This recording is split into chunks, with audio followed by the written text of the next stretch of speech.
Pour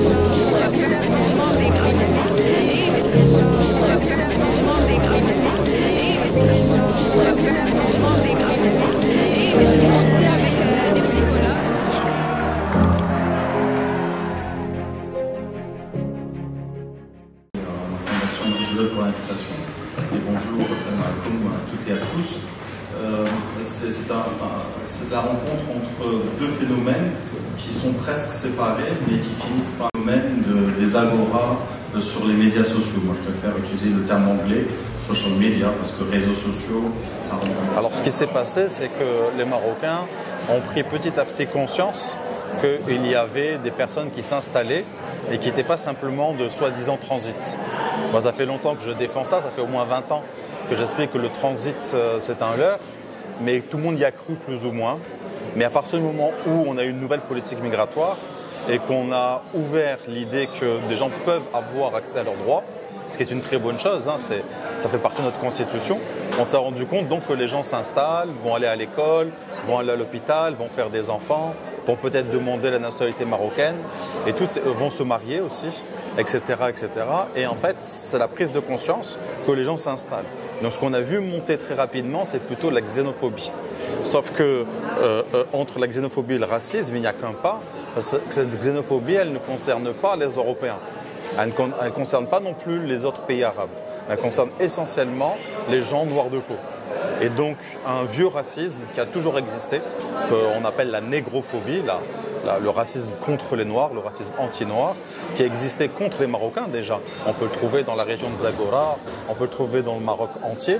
En fait, c'est mélangé, c'est reconfiguré avec la xénophobie, la peur de l'étranger, le rejet de l'étranger, quand l'étranger devient presque un citoyen. Quand il vient à côté des citoyens qui demandent ses droits, il devient comme un citoyen, il y a des gens qui n'ont pas accepté cette idée-là. Et donc c'est cette montée-là entre nationalisme contre les étrangers et vieux racisme qui date de la période de l'esclavagisme marocain, de captation de captifs noirs de peau, et qui a créé tout un imaginaire raciste sur les gens noirs de peau, qui touche d'abord les Marocains. Ça touche d'abord les citoyens marocains, qui continuent à le vivre, cette chose-là, avec des blagues, des insultes, des choses sur leur corps, etc. En fait, ça s'est rejoint, on a eu comme ça un mélange, et ça a explosé surtout sur les réseaux sociaux. Ce qu'on entend dans la rue, ce qu'on entend dans les familles, c'est plutôt de la xénophobie et un peu de racisme, mais ce qu'on voit sur les réseaux sociaux, c'est du pur racisme, et il n'y a pas de loi pour condamner, et il n'y a pas de pédagogie pour expliquer pourquoi c'est grave et pourquoi ça abîme le Maroc de faire ça. Non, on ne peut pas contrôler sur les réseaux sociaux, mais les réseaux sociaux, c'est jamais un nombre très important de gens. C'est suffisamment important pour saturer l'espace. Donc il faut pouvoir y répondre.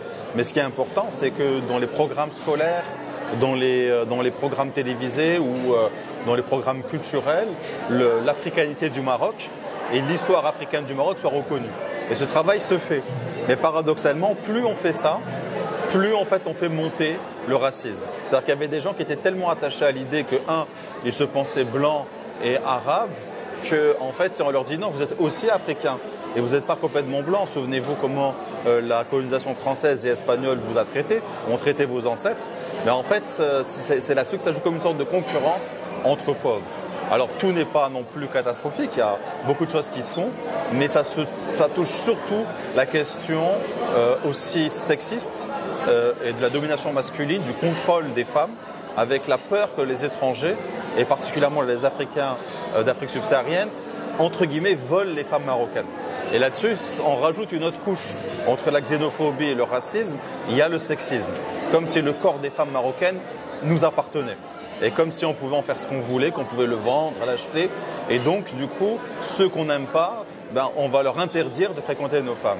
Et la question de la démographie, c'est ce que je vais essayer d'expliquer dans cet espace-là de Carrefour de la migration, c'est que la démographie, c'est la sexualité. Parce que la démographie, c'est la peur qu'un nombre de personnes se reproduisent sur notre territoire avec, entre guillemets, c'est pas nos femmes, mais nos femmes, et fassent des enfants.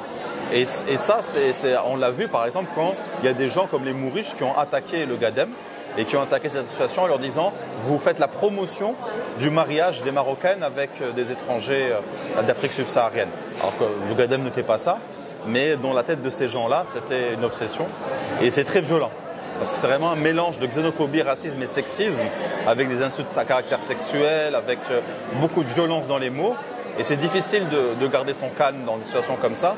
Et malheureusement, on n'est pas suffisamment soutenu par la loi marocaine, n'est pas assez forte aujourd'hui pour pouvoir condamner fermement ce genre de choses.